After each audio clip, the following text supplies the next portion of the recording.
How to add Instagram link on WhatsApp profile. Open WhatsApp application. Tap on the three dots that you can see at top right corner of your screen. Tap on the option Settings. Tap on your profile that you can see at top. You can see the profile informations. Tap on the option Links that you can see at last. You can add your Instagram link from here.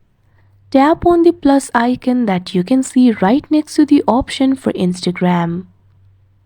Now confirm adding the link. The profile that is logged into your device will be shown over here. Tap on the option Yes, Continue that you can see on the screen. Now the Instagram link has been added.